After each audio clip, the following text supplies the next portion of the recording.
Welcome back student. मैं Kumar Gehlot public inter college कांच से ऑनलाइन कक्षाओं में आपका स्वागत करता हूं। जैसे कि आप जानते हैं हमारा लास्ट टॉपिक चल रहा है भाग 2 का अध्याय नंबर 4 अर्धचालक इलेक्ट्रॉनिकी, और इस पे हम लास्ट टॉपिक चल रहे थे ठोसों में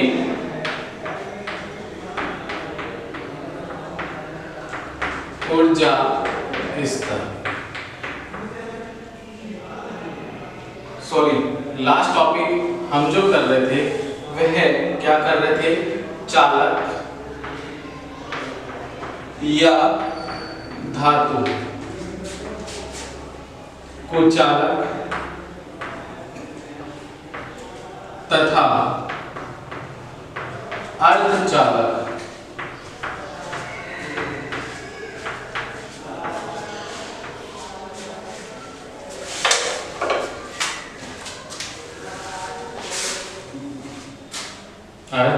अर्धचालक का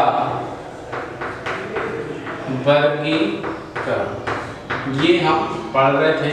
ठीक है, पहले हमने किया था चालकता के आधार पर,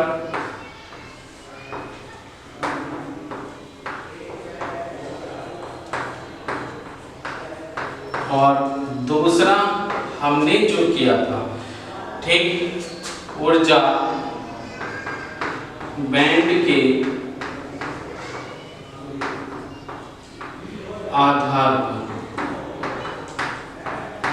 सबसे पहले हमने डिफाइन किया था चालक को, चालक अथवा धातु को। ठीक, मैंने आपको जब ठोसों में ऊर्जा स्तर वाला टॉपिक हम पढ़ रहे थे, हम दोबारा से रिवाइंड कर सकते हैं, देख सकते हैं उसे कैसे बताया था, क्या चीज मैंने आपको समझाई थी। फिर एक बार और रिपीट कर रहा हूँ, उसमें मैंने आपको बताया था ठीक है, दो बैंड थे हमारे, दो ऊर्जा बैंड थे। नंबर 1 था हमारा चालन बैंड, ठीक, और दूसरा था हमारा संयोजी बैंड। क्या नाम था इसका? संयोजी बैंड। ठीक, संयोजी बैंड में क्या थे, हमारे इलेक्ट्रॉन उपस्थित थे। ठीक, और ये कैसा होता है, इसमें इलेक्ट्रॉन नहीं होते, इसलिए इसे रिक्त बैंड भी कहते हैं। और इसका बीच का जो अंतराल है इसे हमने नाम दिया वर्जित ऊर्जा अंतराल। ठीक है, जिसे रिप्रेजेंट करते हैं Eg से, और चालन में वर्जित ऊर्जा अंतराल लगभग बराबर होता है 0 के। ठीक, जैसे ही हमने यहाँ से इसमें क्या करी, ताप में वृद्धि करी, यानी कि सामान्य ताप से अधिक ताप इसे दिया। ठीक है, तो क्या होता है, ये इलेक्ट्रॉन जो होते हैं इसके अंदर ये क्या है, यहाँ से ऊर्जा पाकर इधर चले जाते हैं, चालन बैंड में की तरफ चलने लगते हैं, जिससे चालक धातुओं में जो इलेक्ट्रॉन है एक स्थान से दूसरे स्थान पर चलने लगते हैं और वैद्युत धारा का प्रभाव होने लगता है। ठीक, अब दूसरा कल बताया था मैंने कुचालक। क्या बताया था? कुचालक। सेम कंडीशन होती है। कुचालक क्या होते हैं, जिसमें इलेक्ट्रॉन एक स्थान से दूसरे स्थान पर गमन नहीं करते, अर्थात वैद्युत धारा का प्रभाव नहीं होता, उस पदार्थ को हम कुचालक कहते हैं। अब ऊर्जा बैंड के आधार पे कर रहे हैं, तो सबसे पहले दो ऊर्जा बैंड, यहाँ पर ऊर्जा बैंड ले लेंगे, जिसे नाम दिया था हमने सबसे पहले, जो रिक्त था, इलेक्ट्रॉन नहीं थे, उसे चालन बैंड का नाम दिया। और दूसरा बैंड था हमारा कौन सा? संयोजी बैंड, संयोजी बैंड। ठीक, और इसमें एनर्जी गैप यानी कि कितना था, वह हमेशा 3 इलेक्ट्रॉन से अधिक रहता है। कुचालक में जो एनर्जी गैप रहता है 3 इलेक्ट्रॉन से अधिक रहता है, और इसमें जो इलेक्ट्रॉन होते हैं इन्हें जब हम बाहर से ऊष्मित करते हैं तो ये इतना ही अंतराल, वर्जित ऊर्जा अंतराल यानी कि एनर्जी गैप इतना होता है कि इसे पार करके चालन बैंड में नहीं पहुंच पाते, जिसके कारण कुचालक में वैद्युत धारा का प्रवाह नहीं हो पाता। क्लियर। अब तीसरा हम बात करें किसकी, अर्धचालक यानी कि सेमी कंडक्टर जिसे हम इंग्लिश में बोलते हैं। ठीक, अगर इसमें बात करें किसकी, अर्धचालक की, तो अर्धचालक में ये क्या होता है, चालन बैंड जिसमें इलेक्ट्रॉन नहीं होते, और दूसरा क्या होता है हमारा संयोजी बैंड, संयोजी बैंड। इसमें क्या होते हैं हमारे इलेक्ट्रॉन उपस्थित होते हैं और इसमें एनर्जी गैप जो है वह छोटा होता है 3 इलेक्ट्रॉन वोल्ट से। ठीक, अब यहाँ पर क्या आता है, जब ये परम शून्य ताप पर होता है, यानी कि जब हमारा परम शून्य ताप पर होता है तो इसमें जो इलेक्ट्रॉन है वह इस एनर्जी गैप को पार नहीं कर पाते, यानी कि चालन बैंड तक नहीं पहुंच पाते। जब इलेक्ट्रॉन यहाँ से इस चालन बैंड तक नहीं पहुंच पाते तो किसकी भांति व्यवहार करेगा, ये कुचालक की भांति। ये चीज हम लिख लेते हैं कि परम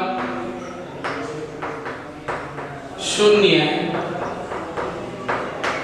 ताप पर अर्धचालक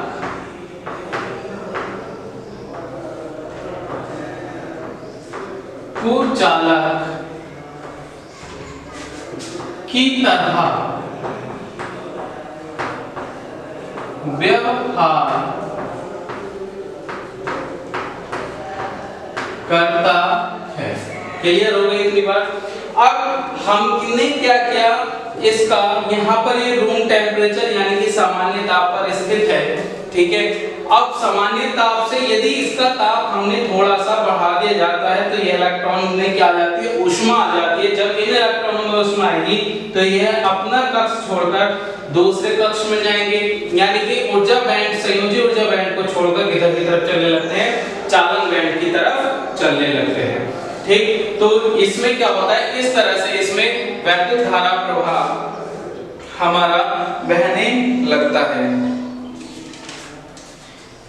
ठीक, क्या होता है, जब हमने यहाँ से बाहर से क्या करी, इसमें सामान्य ताप से इसका ताप थोड़ा सा अधिक और बढ़ाया तो इन्हें ऊर्जा मिली, और इनकी ऊर्जा इतनी हो जाती है कि ये जो एनर्जी गैप है 3 इलेक्ट्रॉन वोल्ट से छोटा होता है, तो ये इस गैप को पार करके कहाँ चले जाते हैं, चालन बैंड में चले जाते हैं। और जब इलेक्ट्रॉन संयोजी बैंड से चालन बैंड की ओर चलने लगता है तो हमारा पदार्थ में क्या बहने लगती है, धारा बहने लगती है। तो अर्धचालक यहाँ पर सुचालक की तरह व्यवहार करते हैं।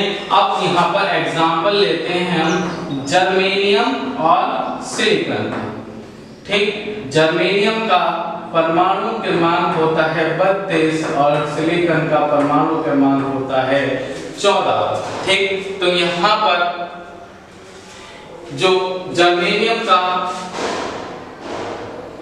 के इलेक्ट्रॉनों को 1.2 इलेक्ट्रॉन वोल्ट की ऊर्जा देते हैं तो ये इधर की तरफ चलने लगता है, ठीक है। और दूसरा सिलिकॉन में हम कितनी ऊर्जा देते हैं, 0.72 इलेक्ट्रॉन वोल्ट की ऊर्जा देते हैं तो ये चालन बैंड की ओर चलने लगता है, और जो कि हमारा 3 इलेक्ट्रॉन वोल्ट से क्या है, कम है। ठीक है, यहाँ पर 3 इलेक्ट्रॉन, ये जो एनर्जी गैप है 3 इलेक्ट्रॉन वोल्ट से कम है, जो कि इन दोनों के लिए पर्याप्त है, यानी कि इसमें वैद्युत धारा का प्रभाव यहाँ पर होने लगता है। ठीक, तो यहाँ पर हमने क्या है, चालक, कुचालक तथा अर्धचालकों का वर्गीकरण यहाँ पर किया, किसके आधार पर, चालकता के आधार पर, और दूसरा ऊर्जा बैंड के आधार पर। ठीक, अब हम नेक्स्ट पढ़ने जा रहे हैं। इसमें नेक्स्ट टॉपिक है हमारा निज अर्धचालक।